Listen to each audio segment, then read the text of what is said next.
Bienvenida o bienvenido a esta exploración. Hoy nos metemos de lleno en la ciberseguridad de América Latina.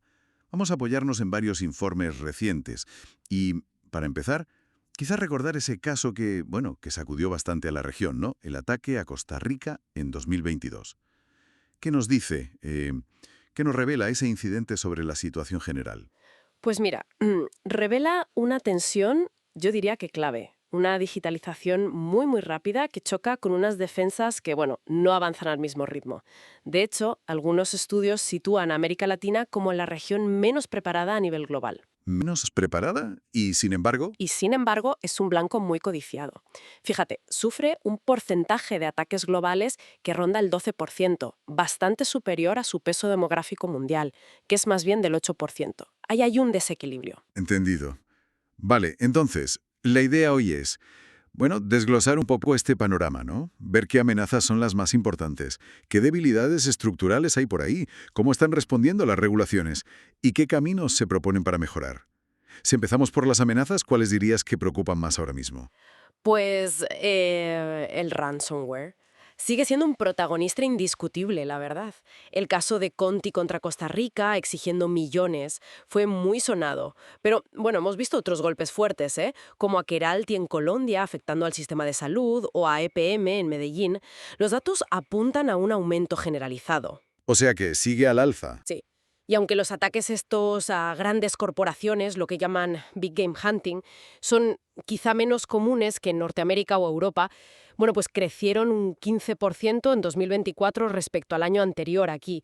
Y ojo, detrás de esto hay todo un mercado negro regional muy activo. En foros de Telegram, por ejemplo, se venden credenciales robadas. Vamos, que se facilita mucho este tipo de operaciones. Impresionante la escala industrial que parece tener. Pero, hey, no todo es crimen puramente por dinero, ¿verdad? También se habla de actores estatales metidos en esto. Efectivamente, hay informes que detallan operaciones de grupos vinculados a China, por ejemplo, nombres como Bixen Panda o Aquatic Panda. Su foco, por lo que parece, es más bien el espionaje. Buscan infiltrarse en gobiernos, en empresas de telecomunicaciones, en países como Perú, Brasil o naciones centroamericanas. Buscando información estratégica, supongo. Exacto, quizá por intereses estratégicos o económicos específicos de esos sectores, sí. Y también hay constancia de actividad ligada a Corea del Norte, como el grupo Famous Cholima, que ahí combinan objetivos financieros, robo de dinero, con espionaje. Incluso se ha detectado que intentan infiltrar agentes en empresas mediante trabajos remotos para robar fondos, tecnología. Qué complejo. Y junto a estos actores más organizados, ¿qué hay del hacktivismo? Oímos hablar de Guacamaya, por ejemplo, hace no mucho. Así es.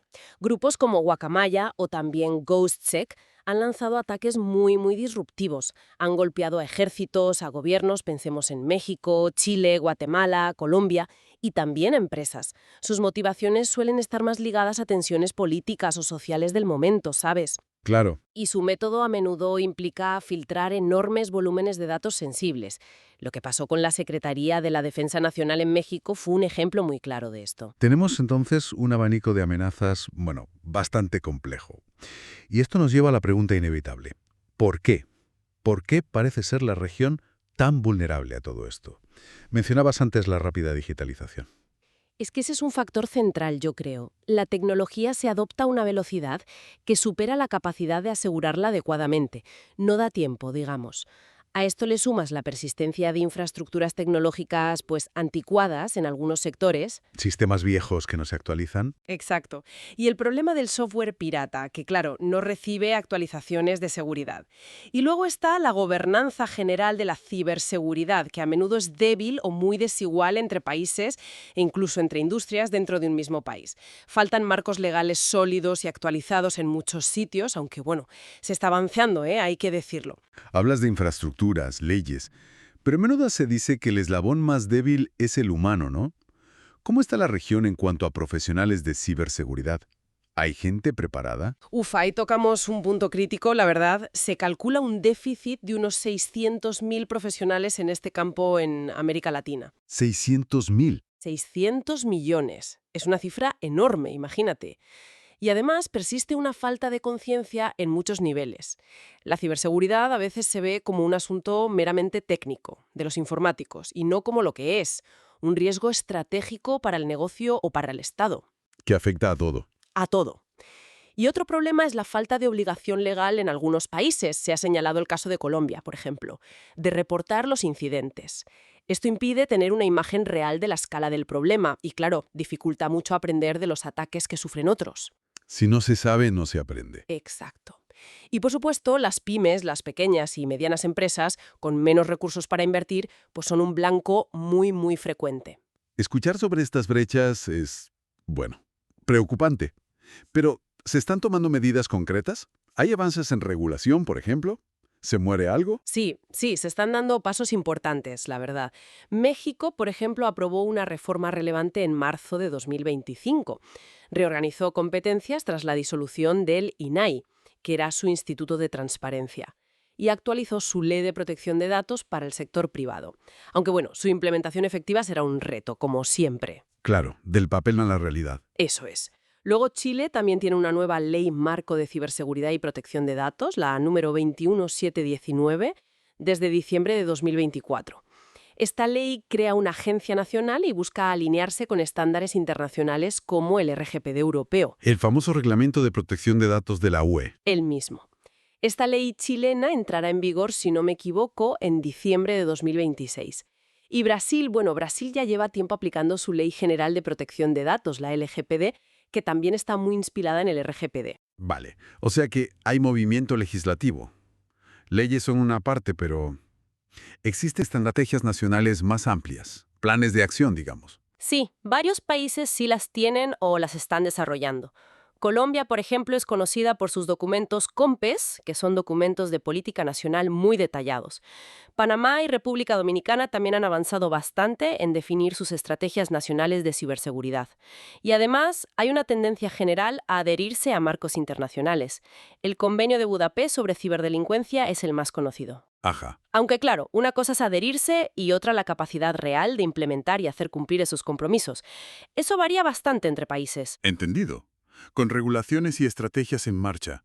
Si miramos un poco hacia adelante, ¿qué soluciones se proponen para fortalecer las defensas de forma más práctica en el día a día? Pues, a ver, se habla mucho del potencial de la inteligencia artificial, ¿no? Podría ayudar a automatizar la detección de amenazas, identificar anomalías en el tráfico de red. Cosas así. Suena bien. Suena bien, pero, claro, la IA también es una herramienta que potencia a los atacantes. Así que es un poco un arma de doble filo. ¿Sabes? Hay que tener cuidado. Otra recomendación que se oye constantemente es crear y fortalecer los centros de intercambio y análisis de información, los famosos ISACs. Para compartir información sobre amenazas. Exacto. A nivel sectorial, nacional e incluso regional. La idea es compartir inteligencia sobre amenazas de forma mucho más ágil entre todos los actores. Y volviendo al factor humano que mencionamos antes, que era crítico, ¿ahí qué se propone? Fundamental. Se insiste mucho en desarrollar el talento local, mejorar la colaboración con las universidades para que los currículos estén al día, ¿no? Que enseñen lo que se necesita ahora, promover certificaciones que sean reconocidas internacionalmente y empezar a contratar más basándose en habilidades demostrables, no solo en los títulos que tengas. Más práctico. Más práctico, sí. Y algo crucial, fomentar sí o sí la colaboración público-privada. Aunque aquí surge un matiz interesante. Fíjate, la diversidad de sistemas legales en la región. Tienes países con derecho civil, otros más cercanos al derecho común. Y eso a veces puede complicar los aspectos contractuales de estas alianzas público-privadas. No es tan sencillo. Vale, es un punto a tener en cuenta. Si tuvieras que resumir toda esta situación actual en una idea clave, ¿cuál sería? Pues yo diría que América Latina está en una encrucijada digital. Claramente. La vulnerabilidad es innegable y es alta, lo vimos con Costa Rica, pero al mismo tiempo está creciendo la conciencia del problema y se están haciendo esfuerzos regulatorios y estratégicos importantes, como hemos comentado. La clave para el futuro yo creo será la acción coordinada, una inversión sostenida y, ojo, que no es solo comprar tecnología, es invertir en gente y en procesos y una colaboración real, de verdad, entre el sector público y el privado para construir una resiliencia, pues una resiliencia auténtica. Porque esto va más allá de lo técnico, es un desafío económico, político y social. Afecta a todo. Sin duda. Y nos deja pensando, bueno, con amenazas que son globales, que no conocen fronteras, y una región tan diversa en leyes, en prioridades, en capacidades. ¿Será posible que la cooperación regional avance lo suficientemente rápido? ¿Podrá superar esos obstáculos de implementación y la velocidad de los atacantes antes de que llegue la próxima gran crisis cibernética? Ahí queda la reflexión. Muchísimas gracias por acompañarnos en este análisis.